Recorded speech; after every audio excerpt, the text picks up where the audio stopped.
Hello friends, আজকে স্বামী বিবেকানন্দের জন্মতিথি অনুসারে ভাবলাম যে কেন না যে স্বামী বিবেকানন্দের ডেট অফ বার্থ নিয়ে বা তার জন্মছক নিয়ে কেন আলোচনা করা হচ্ছে না।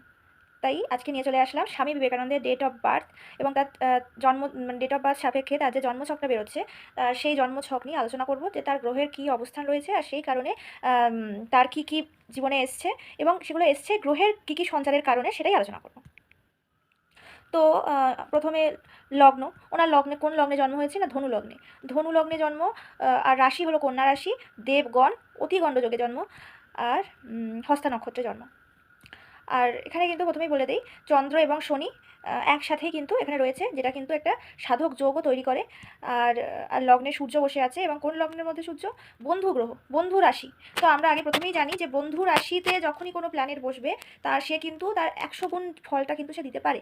তো যদি যদি এখানে যদি এটা লগ্নতে ধনু লগ্ন না হয়ে লগ্নটা যদি তার আনফেভারেবল কোনো কিছু হতো, ধরুন বৃষ লগ্ন হতো, সেখানে যদি সূর্য বসতো, সেটা যতটা ভালো ফল দিত, এতে কিন্তু যতটা যা ফল দিত তার 1000 গুণ ভালো ফল কিন্তু দেবে ধনু রাশিতে। ধনু রাশিতে জন্ম হয়েছে বলেই, মানে ধনু রাশির তার লগ্ন হয়েছে বলেই কিন্তু ফ্রেন্ড, আমরা যেমন ধরুন ফ্রেন্ড সার্কেলে মানে যত ভালো ফ্রেন্ড সেখানে আমরা ভালোভাবে থাকতে পারবো, কিন্তু যেখানে ফ্রেন্ডরাই যদি ভালো না হয় সেখানে কিন্তু আমরা মানে মনের মতন কাজ করতে পারবো না। বা ধরুন এরকম ব্যাপার যে আমরা কোনো বাড়িতে থাকছি, সেই বাড়িতে আমাদের শত্রু ভর্তি, সেখানে কি আমরা মন দিয়ে কাজটা করতে পারবো? পারবো না। কিন্তু যখন একটা বাড়িতে থাকছি, সে আমাদের সবাই মিত্র এবং তারাও আমাকে হেল্প করছে, তখন কিন্তু আমরা ভালো কাজ করতে পারবো। অতএব আমি কিন্তু প্রচণ্ড পরিমাণে কিন্তু এই শত্রু মিত্র গ্রহ এটা কিন্তু আমি দেখি এটা। আচ্ছা, তারপর তো লগ্নে সূর্য, এবং কোন লগ্নে না বৃহস্পতির লগ্নে, ধনু লগ্ন বৃহস্পতির লর্ড, সেই লগ্নে সূর্য, এবং তিনি সূর্যকে না নবমপতি লগ্নে বসেছে, অর্থাৎ ভাগ্য, অর্থাৎ ধর্ম। নবম মানে কিন্তু আমরা ধর্মের ঘর বুঝি, তো ধর্মর যে লর্ড সেটা নবমের সাথে কানেকশন হয়ে গেছে, নবম লর্ড লগ্নে বসেছে। মানে কি না তিনি প্রচণ্ড প্রচণ্ড পরিমাণে জন্ম থেকেই ধার্মিক হবেন, এটা কিন্তু চার থেকে বোঝাই যাচ্ছে।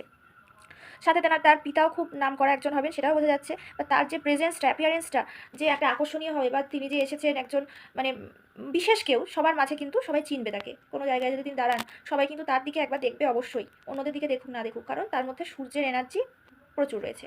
আচ্ছা, তারপর সূর্য এমনি আত্মাকারক, সেটা যদি স্ট্রং হয়ে বসে, তো সেটা তাহলে এটা প্রচণ্ড ভালো একটা যোগের সৃষ্টি করছে।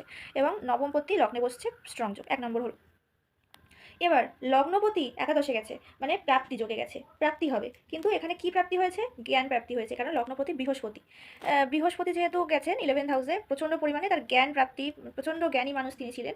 এরা কিন্তু হবেন, মানে এরকম চার দেখলে বোঝাই যাবে যে এরা কিন্তু প্রচণ্ড জ্ঞানী মানুষ হবেন, বোঝাই যাচ্ছে। আর তার প্রচণ্ড পরিমাণে লগ্নটা স্ট্রং, কারণ বৃহস্পতির লগ্নে সূর্য বসে আছে, সেই কারণে কিন্তু তার অ্যাপিয়ারেন্সটা এত স্ট্রং ছিল, বা এত জ্ঞান অর্জন তিনি করতে পেরেছেন। কারণ মানে বৃহস্পতি মানে জ্ঞান, আর সূর্য মানে হলো রাজা, তিনি রাজার মতন কিন্তু জ্ঞান অর্জন